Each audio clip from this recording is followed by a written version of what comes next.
Norovirus is a lovely little pathogen that makes the rounds every year. It is extremely contagious, so much so that it frequently closes schools.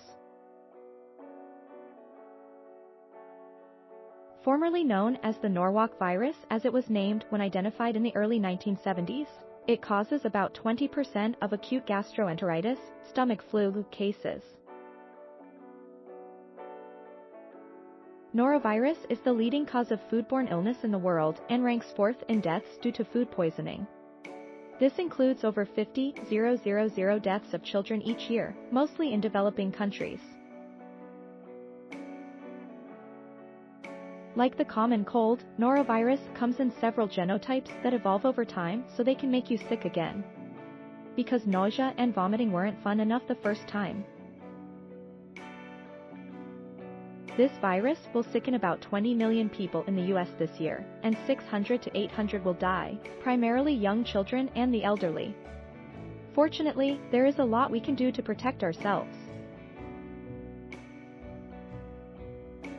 The virus is passed in stool and vomit.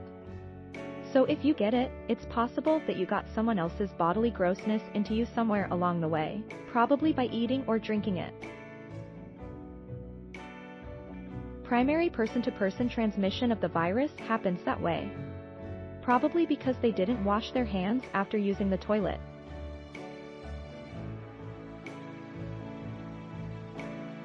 Secondary person-to-person transmission occurs by sharing food, drinks, or utensils.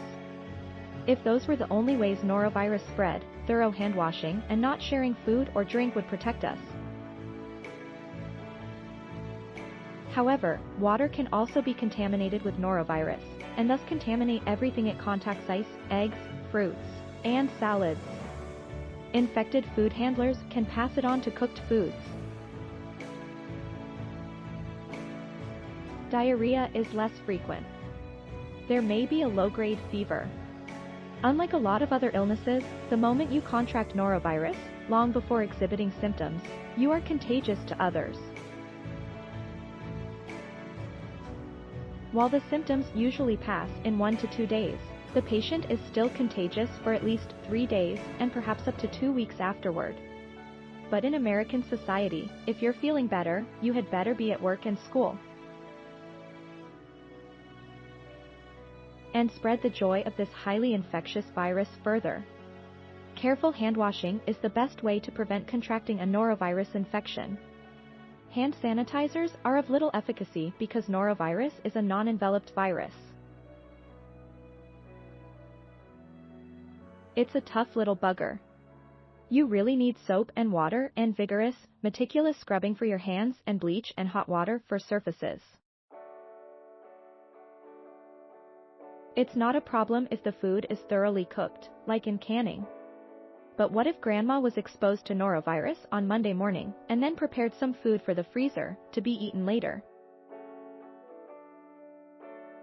Grandma gets sick Tuesday evening. Everything Grandma touched, all that food, is contaminated. Even if it's not eaten for months, because freezing temperatures don't affect norovirus.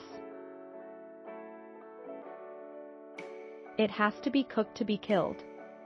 There are no vaccines for norovirus. As far as natural remedies go, pomegranate juice may hasten recovery. Blackberry root decoction is another good choice. Links to related posts. Food poisoning overview, medicinal uses of blackberry hand sanitizers, proper hand washing protocol. For further reading, www.medicinenet.com/norovirus_infection/article. html portal.mountsinai. ca/microbiology/faq/norwalkfac. shtml #6www.cdc.gov/norovirus/trends outbreaks/